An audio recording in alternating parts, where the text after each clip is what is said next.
I'm WG, and it's been exactly 1 week since the release of Tiphera, as well as also the release of the Great Rift Colossus boss, so it's about high time we get ourselves a Great Rift guide, more specifically on how you can approach and even surpass 1 million plus score, which should be the cutoff by now for Master. Let's have a look. As you see, the highest diamond, meaning the closest to Master, is at 945,000. So long as you get a score over 945,000, you're going to be ranked in Master as of this moment.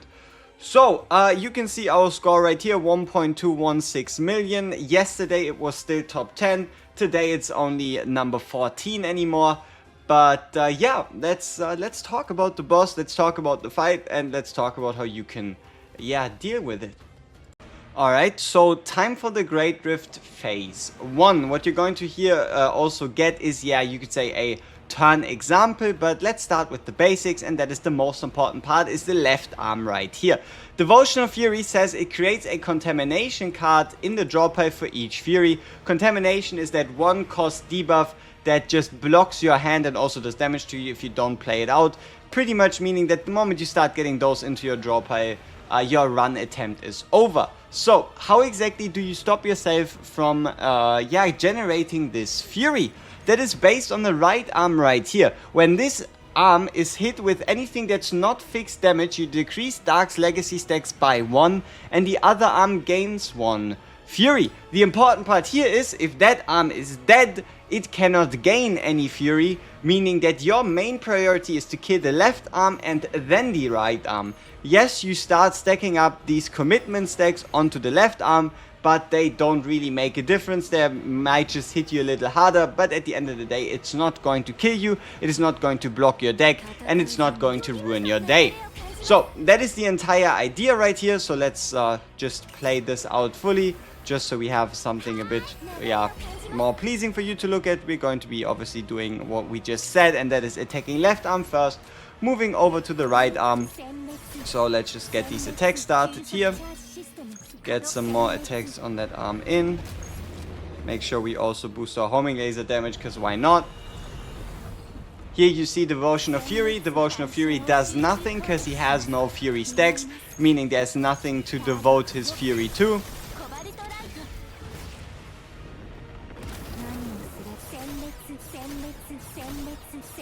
Alright, just draw some cards here.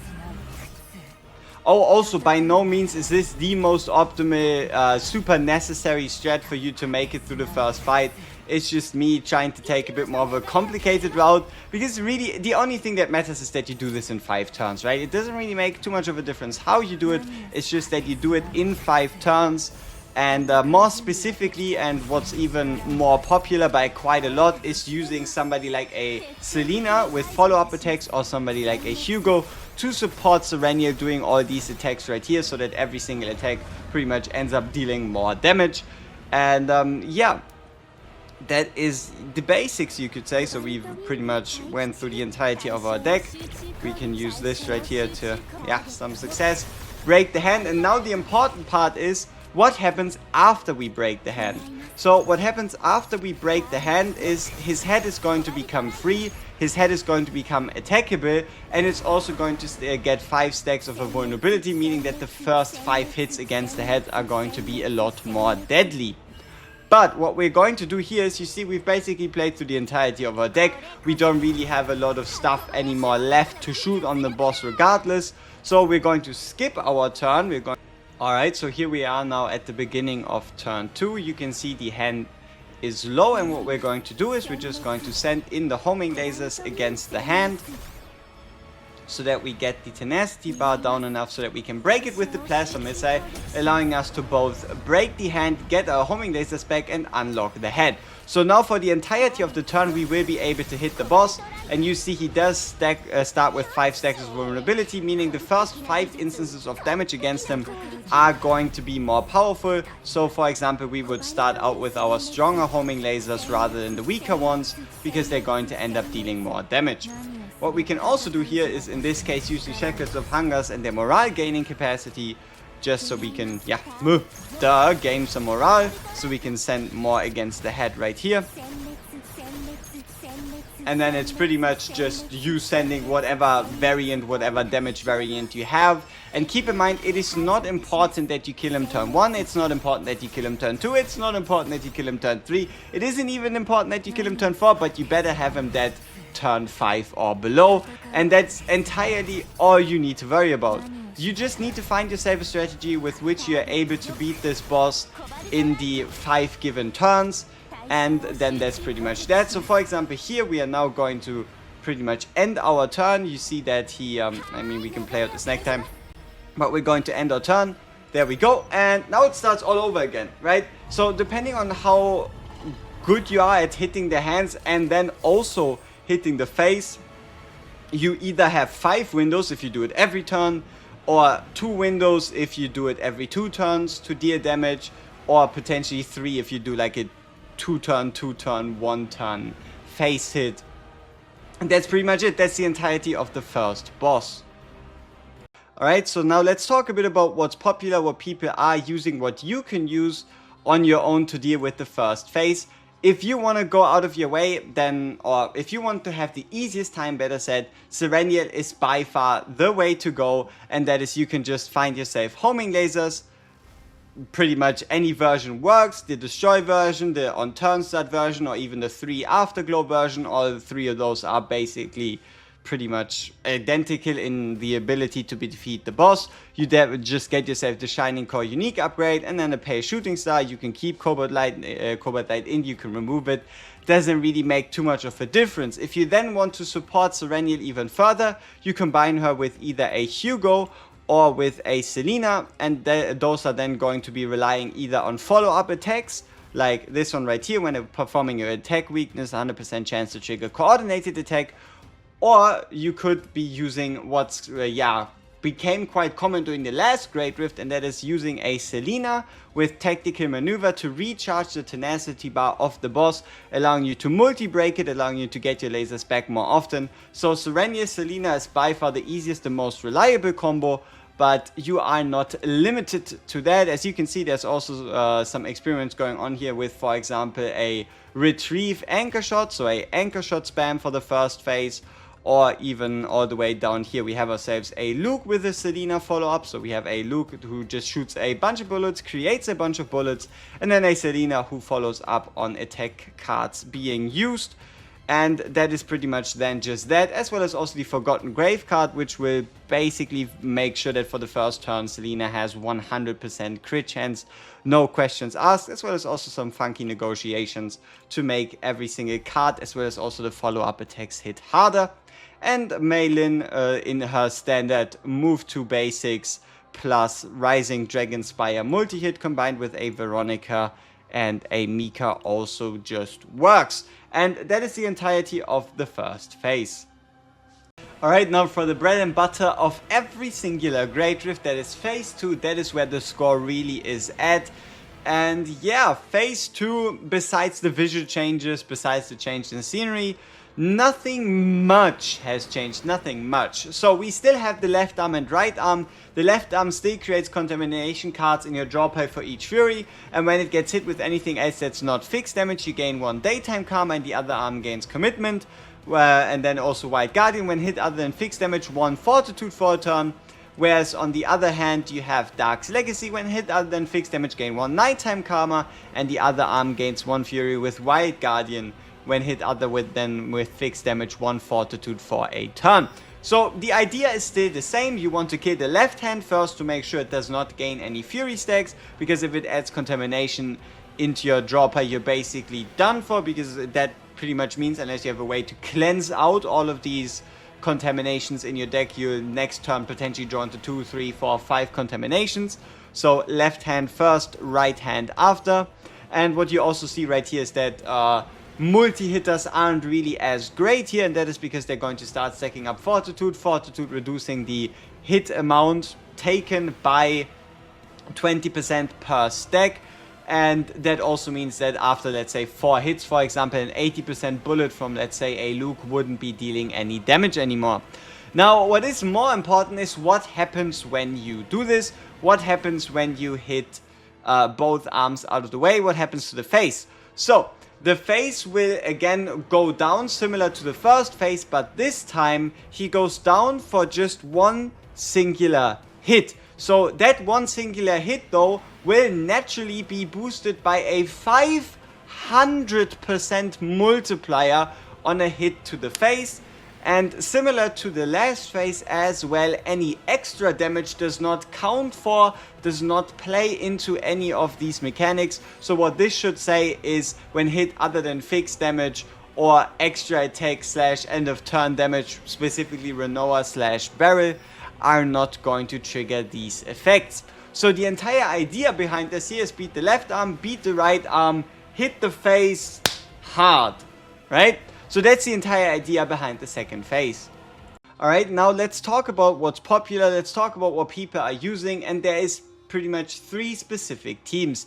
It's a, you could say, Kayron team, a 9 team, and then you have a Tiphera DPS team. Overall, let's first go through the ideas of what these teams are all about. And more specifically, the team that at the moment is by far the most prominent, it is the 9 team. So 9's deck itself is pretty straightforward in Hue's Extreme as well as also Fate Strike, allowing you to upgrade Hue to its maximum level to then hit the face with, combined with a Tiphera and an Orlea. We'll go a bit more into detail of what these decks need to look like for you to get the most out of them. Then here on rank 4 we have a Kayron, so that Kayron creates futilities, and every time he creates a futility that is building stacks for these echoes of futility, so these are going to get stronger every single turn. Turn after turn after turn after turn. Also an Oath of Vanity to allow you to exhaust a futility, status, ailments and curse cards, and then draw for those, which, it's, yeah, pretty much a draw engine. And you also see it has exhaust / retain, so the moment you play it out once, it's a goner after. And then why don't we just go to us? We are currently, as you can see, again, still on rank 14. And that is that is extra attack Beryl. We have a extra attack Beryl. We have a Tiphera with a DPS, creation and destruction. And then we have ourselves right here an Orlea. So another variant of this right here is also all the way up here on rank 10, and you see it's a decently similar deck.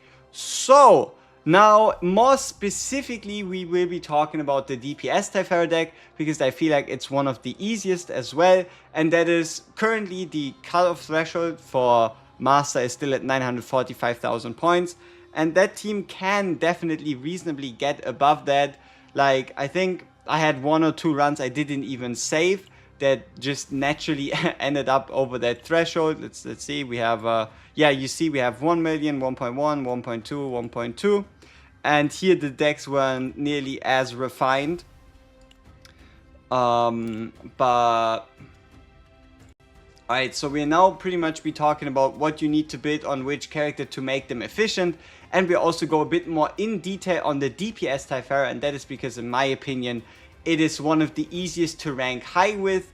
If you want to get to the tippity top, if you want to like reach rank 1 with, it's going to take a lot more tweaking, a lot more RNG. But if you just want a baseline score, anything approaching that or even surpassing that 1 million just to put you in a very solid master tier, then that is definitely going to be, in my opinion, the deck for you.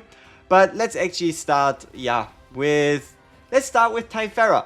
So Tiphera has, I would say, two different versions. Okay, so this one is an interesting example. This is like a other DPS Tiphera, but this one I think is only really viable once you have a E6. So I wouldn't really consider that one. Keep in mind our score is E0.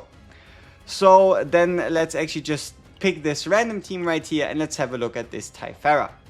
So what you're going to notice, and what is pretty much going to become necessary, is you need to find yourself a Divine Tiphera deck. And the reason, at least you want a Divine Tiphera deck, but you can hypothetically get away without it. But your goal is to find both draw and an effect on Quantum Seed, and there's only 2 different ways to get it. It's either this Quantum Seed that has select, create, and then a Divine with a draw. The only other way is going to be, let's actually just go back to our team again, is going to be for you right here with the Quantum Seed Prediction Epiphany. Prediction Epiphany naturally has one draw, so you could hypothetically run 4 copies of the draw version without the AP, but I would highly recommend getting that extra AP due to the boss also throughout the fight increasing your costs and the like, and this coming in clutch. So overall for your Tiphera, she is the main like focus point. She is the one that needs this the most. Is you want a Tiphera with 4 divines of either the Quantum Seed version with draw 1, predict and 1 AP, or the select version with select and 1 draw. So that is your baseline Tiphera. That is what she should look like. That is what she should do.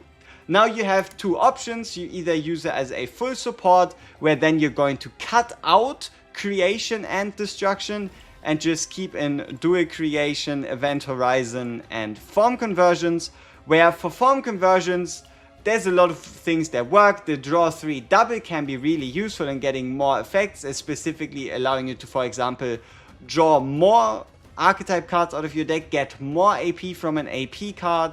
But what you can also go with is, let's say, for example, the draw 4 version, or even if you're going to go full gambit, you can go with the draw up to 6, so long as you don't draw 2 in a row.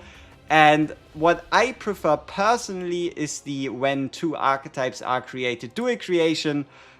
Honestly, I think most, if not all of the dual creations work. They really aren't the focus point here. And then Event Horizon, I dare you to cut it. So Event Horizon is then just going to do what it does. Oh yeah, and something that's very, very important is one with all. You either play enough cards, you either get enough AP to be able to cast the 9 AP version in turn 10, or you make yourself life simple and you just use one with all. One with all allows you to select and activate one card that could be in your hand, could be in a drop, it could be in a discard pile, meaning wherever it is you can activate it, and this card becomes used when you are able to when damage shield and heal has been activated through cards. So that is how you then remove unusable. So that is that Tiphera, and then you only need to make a slight tweak to take a Tiphera from a support Tiphera into a DPS Tiphera, and that is you don't need a deck like I do. What you need to do is you need to get yourself either the draw and the draw AP, or the obviously select and draw version, and then you keep in creation and destruction, and you find yourself a singular copy of creation and destruction. When a card is exhausted, randomly change the cost of this card from 1 to 9. If you can find it with a divine, that is perfect. If not, that is fine as well, and that is because, for example, in exchange my gear is kinda sad.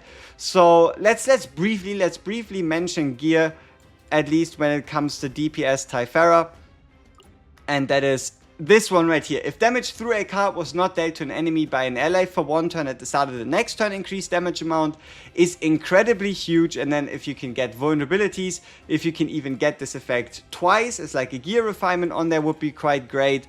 And then also hypothetically, if you get a good God's Hammer, that'd be sweet as well, but it's not that important. And then here you can see right here, when drawing your own attacker by an ability, increased damage amount. And when a shield card is gained through a card, increased damage amount of the next attack card activated by 20% for 1 turn. Meaning that you only need to play out the triangles to gain the shield to then, yeah, trigger that effect. So Veiled Thorn, the optimal weapon. Veiled Thorn, if you can get it as a arena perk on top as well, is perfect. Phototype Synthetic as an armor is a big damage boost. And then the Combat Drum can also once again stack damage even more. So this would be pretty much one of the dream setups. But you can also find, let's say, the Cthulhu chest piece with the 12% defense, which is going to be a bit more effective than the Phototype Synthetic. So that's it, at least in terms of gearing. When you draw a gear has a full support, still getting the Combat Drum is great, still getting the Phototype Synthetic is great, but then here you would, if you can, you want to find the Harp from the arena, which is going to allow you to boost your team even more. But if that doesn't work out, you could also, for example, find the Cthulhu Dagger or no weapon at all. That is still totally fine. So now that is Tiphera, let's talk about the next best one, and that is Orlea. So, Orlea really has only one very much incredibly popular deck, and that is some variant of this right here. Orlea's growth acceleration with 2 times retain to a card plus 1 draw. If you can, and if you want to reach super high on the rankings, and if you want the chance at the highest score, then you need to find yourself this one. 0 cost, 1 draw, activate retain twice, and that is then the idea. Where then you will also go with 4 growth accelerations, and then a growing creature, where this growing creature then needs to be the softy version, where then your game plan is using the growth acceleration every single turn 4 times on growing creature, so that you get 1 retain for the turn start, and then up to 8 retains through growth acceleration, allowing you to retain 1 growing creature 9 times every single turn for then the remainder of the 10 turns, while then also providing you with draw. That is what you need to get. The only problem I see with this is it's one specific epiphany with one specific divine, which could also be like an AP divine, it could also be a heal divine. So I personally did not bother with it, and I instead actually went with a different deck. So the deck that I went with, the deck that you might also want to go with if you don't want to farm yourself to death, is going to be, you can just use any growth acceleration. If you can get it 0 cost, if you can get 1 draw on it, it's great, but it's not needed. You can preferably just pick the 0 cost version, or you pick yourself the vulnerability version. It all comes out to pretty much a similar thing. But what is important here is we're trading in growth acceleration. The idea here is usually you would have to draw growth acceleration and then replace it with another card, which is why it has 1 draw. But instead of doing that, we get ourselves growing creature so that there's 1 less card in our deck that we can draw at all. Meaning that instead of having a card that permanently trades itself for another card, we just don't draw the card in the first place. In this case here, having a growing creature in our hand. So we have up to 3 of those growing creatures. And then to obviously still get our growing creature buffs, we have ourselves 2 Wills of Lights, meaning that starting into a turn we retain 3 times, with 1 Will of Light we retain 3 times, and with 1 Will of Light we retain 3 times, meaning we also have a top end of 9 growing creature retains every single turn.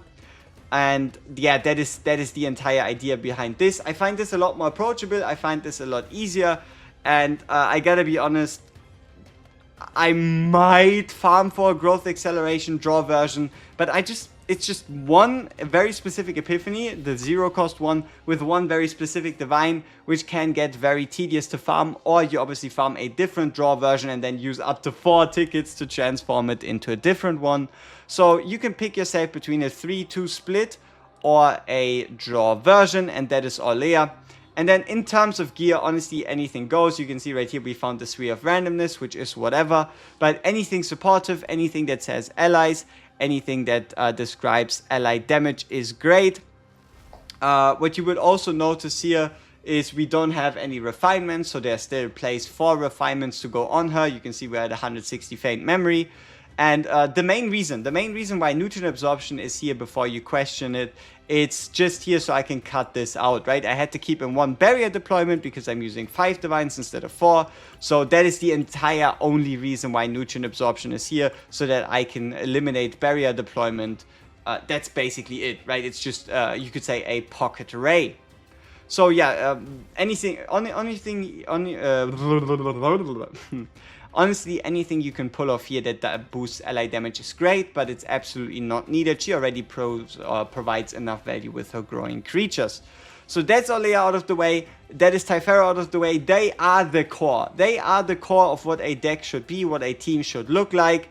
And now let's talk about the other remaining most popular characters. So first off, we have ourselves a Beryl. So this Beryl is opening found Beryl, meaning you want 4 copies of the opening found to allow you to deal extra attack damage to random enemies. And then you want yourself spores. So that's the core. You want 4 opening founds, you want spores, and then at the end of every turn you will keep 1 spore, which is going to turn into 2, giving you 8 shots. You're then going to get rid of 1 spore. The next turn it's going to, again at the end of the turn, turn into 2, turn into 8 shots, rinse and repeat. If you can, you absolutely do not want the divine like this. What you want instead is unlimited firepower being the upgrade card, so that you can play it out once and you're done.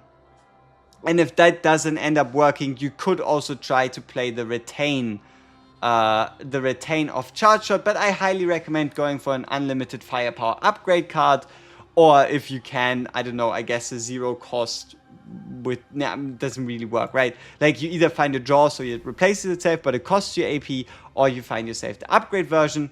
And then guilty pleasure, you have two options. You either go with the draw 3 at the start of the next turn, draw 2, or any of the draw versions, or you go with the non-exhaust version that draws you one singular card, but also retains the cards in hand, which would allow you to get more of the mushrooms. All of it is fine.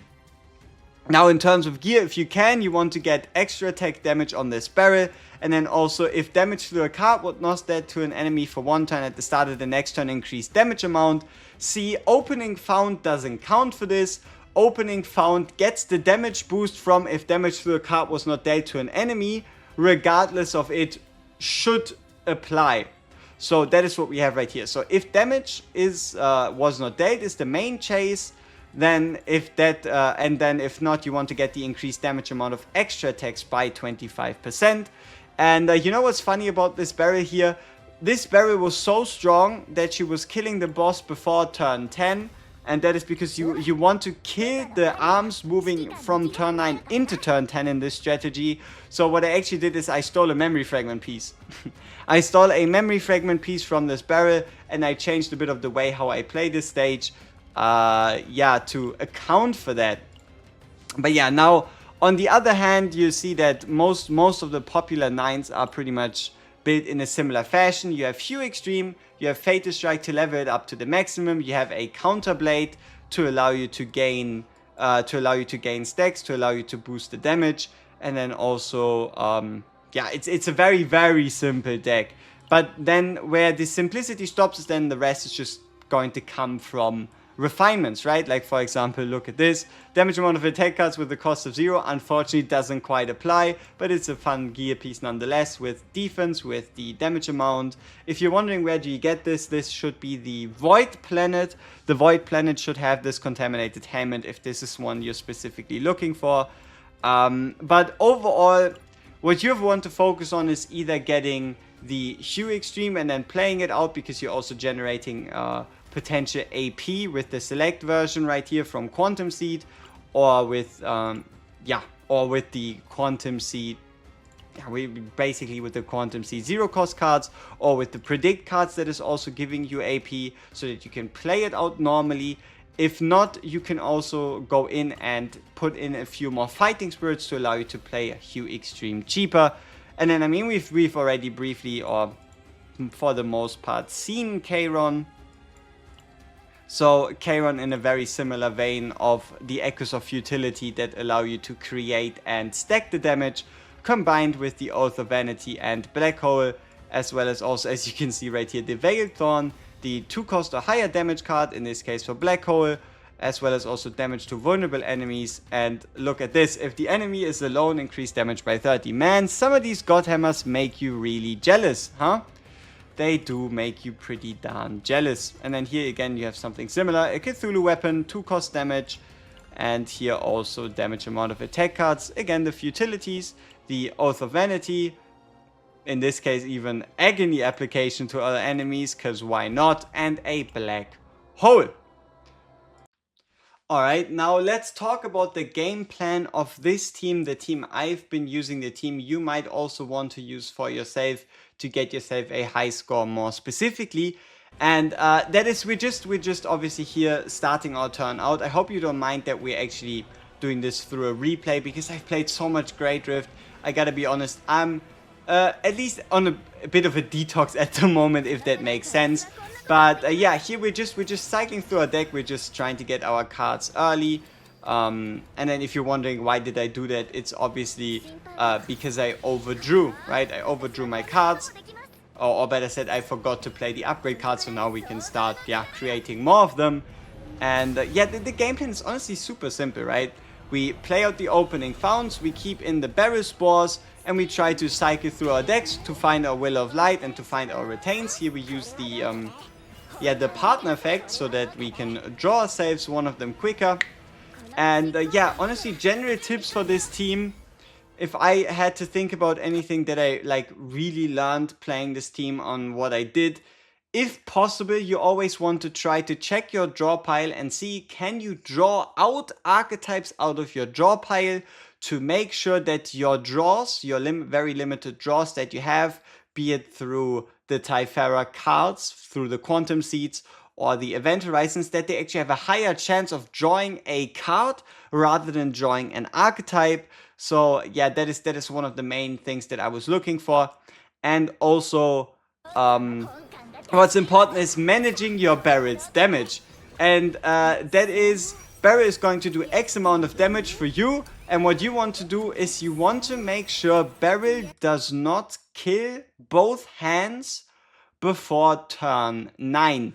Beryl is meant to kill both hands at the end of turn 9, allowing you to go into turn 10 with the boss being stunned, with the boss being vulnerable, and that is because through some way, when you use extra attack damage to kill at the end of the turn, it carries the weakened state of the boss over into the next turn.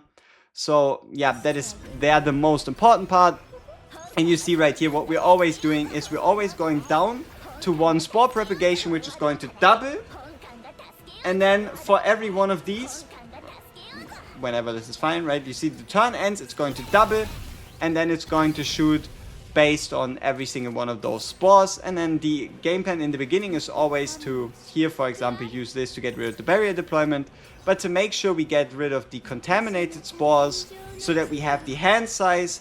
Because what can happen quite often is you just overdraw. So we get rid of the contaminated spore, it's out of our minds. And before you wonder, okay, is it important? Where do I put the contaminated spores? No, they don't even get triggered by Beryl in the first place. So here you see we just used our retain cards to draw ourselves the archetypes out of our deck to make sure that we have a higher chance of drawing actual cards. And then by this turn, we're basically done. This is the baseline setup. You're going to have 3 drawing creatures that retain every turn. You're going to have 1 shroom that turns into 2. So 3 growing creatures plus 2 shrooms is 5, meaning the next turn you draw 5. And that's it, right? You're going to draw from 5 to 10. You start with 10 cards in hand. You get rid of 1 contaminated spore. And then you just do the whole thing all over again. And what is preferable is you having the Event Horizon in hand when you play the archetype so that you can level it up. Becomes more important if you have the E1. And that is because this is going to allow you to buff the Event Horizon one more time.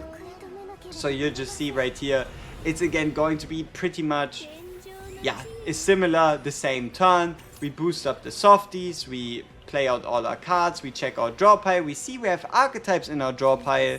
So we're going to first make some hand size space, do our retain, get rid of the additional spore, and then draw out the, use the form conversions first to draw out the archetypes out of our hand, meaning we have a higher chance of when we use Event Horizon to actually draw out cards rather than archetypes, so that here we for example have another Will of Light we can then use, but before we do that also we can just continue cycling through it with the Quantum, with the Quantum Seed.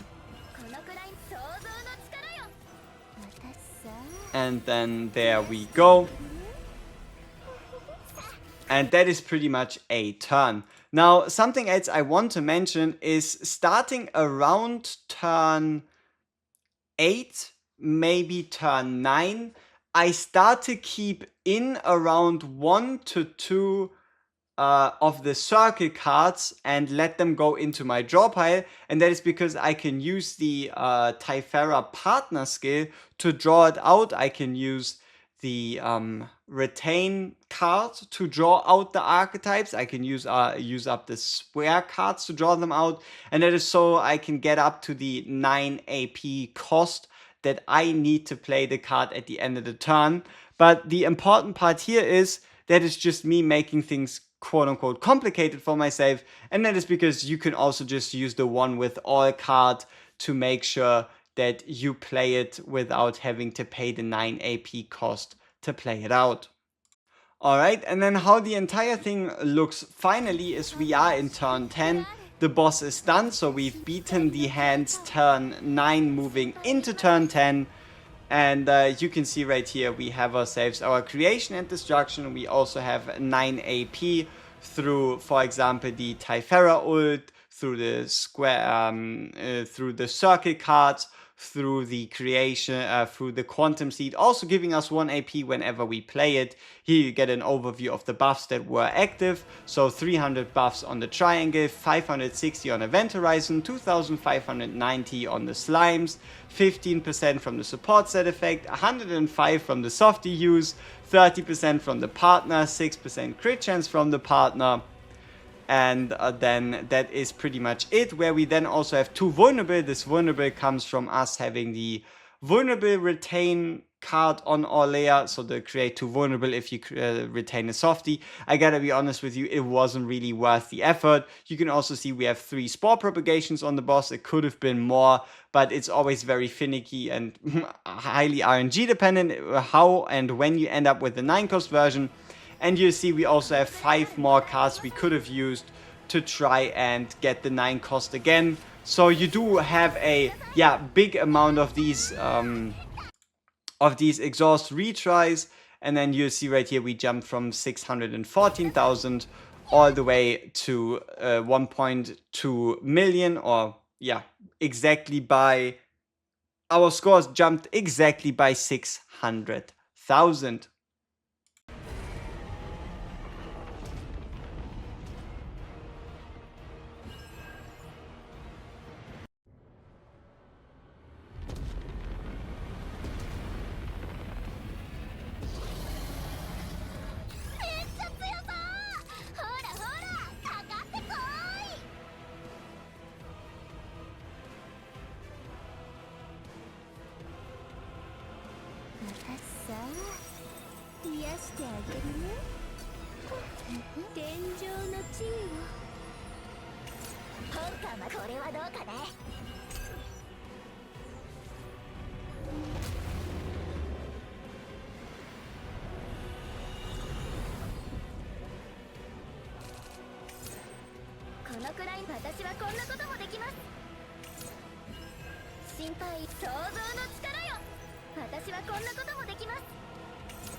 さあ本艦が助けようぞ。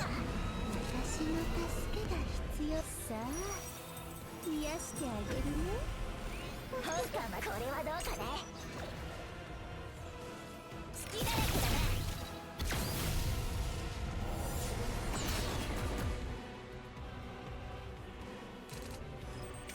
さあ本艦が助けようぞ。心配いりません。このくらいなら私はこんなこともできます。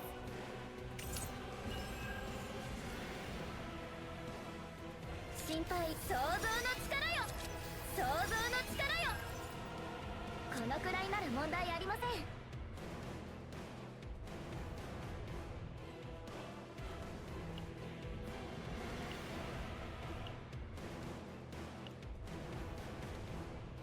心配いりません。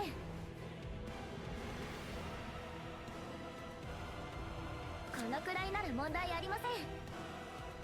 心配いりま執行官ティペラ準備完了。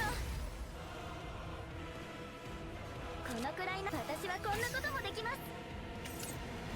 心配いりません。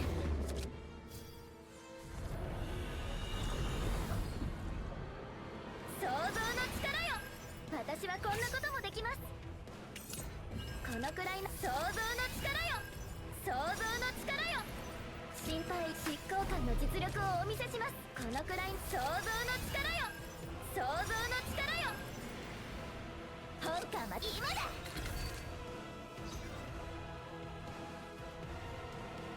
心配、私はこんなこともできます。このくらいな想像の力よ、想像の力よ。神の祝福あれ。このくらいの想像の力よ。さあフルチャージだぞ。私さあ癒してあげるね。本艦はこれはどうかね。さあ癒してあげるね。さあ本艦が助けようぞ。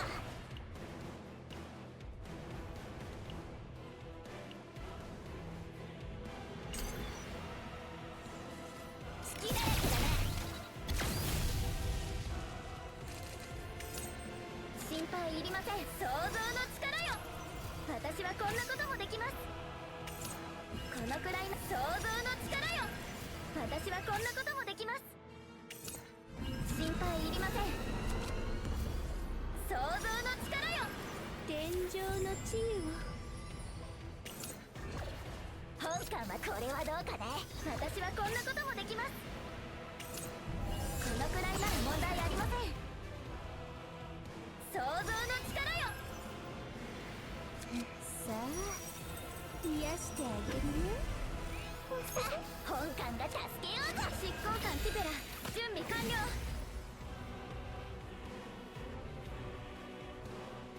心配、私はこんなこともできます。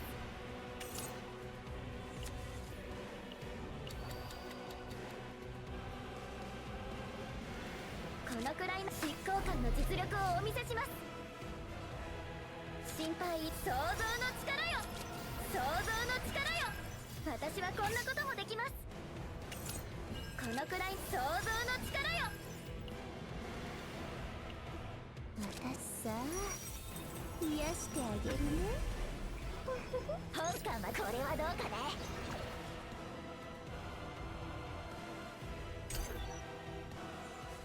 隙だらけだな。何としても食い止めなければなりません。さあ本艦が助けようぞ。天上の地位を。心配、想像の力よ。本艦はフルチャージだぞ。私さあ癒してあげるね。さあこれはどうかね。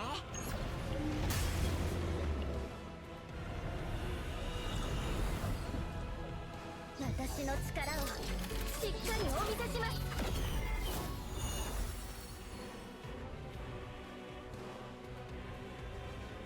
このくらいの想像の力よ。さあ癒してあげるね。本艦が助けようぞ。隙だらけだな。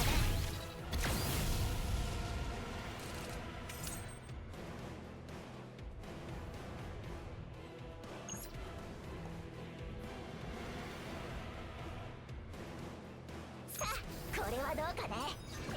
私はこんなこともできます。このくらいの想像の力よ。心配、私はこんなこともできます。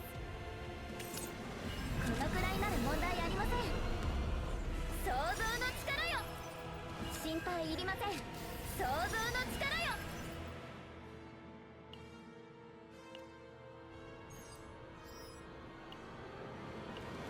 このくらいの私はこんなこともできます。心配、想像の力よ。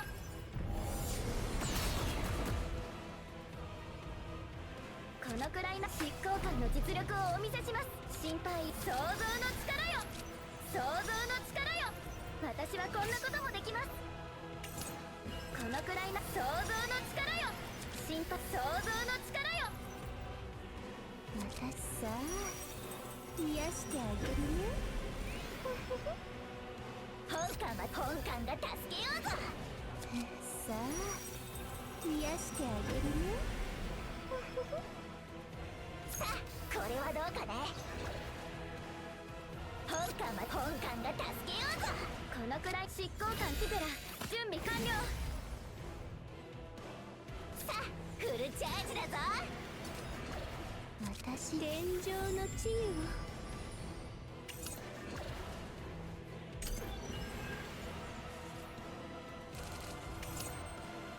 心配、想像の力よ。想像の力よ。私はこんなこともできます。本艦はフルチャージだぞ。このくらいの私はこんなこともできます。心配、想像の力よ。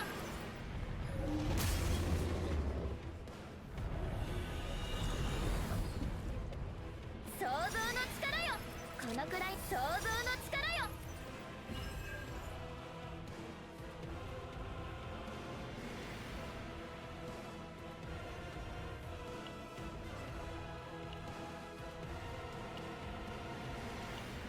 心配、想像の力よ。想像の力よ。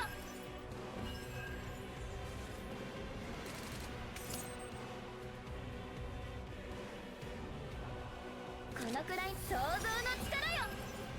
心配、私はこんなこともできます。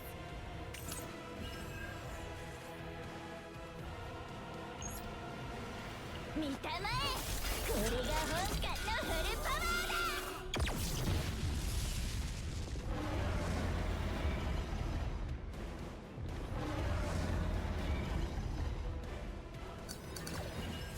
天上の地位を。このくらい想像の力よ。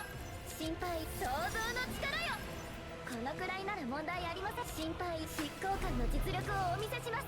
このくらい想像の力よ。想像の力よ。私さ癒してあげるね。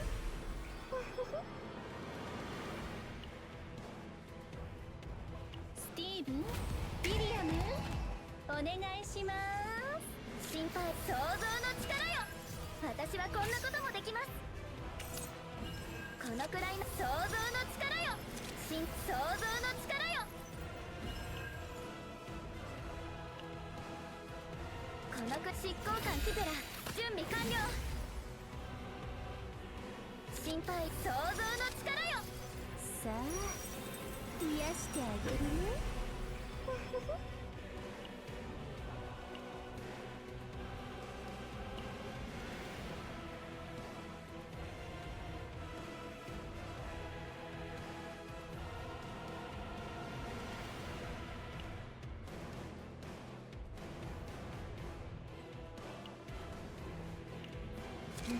光の浄化を。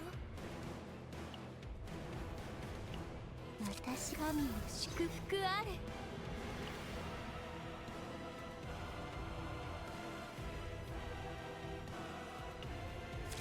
光の浄化を。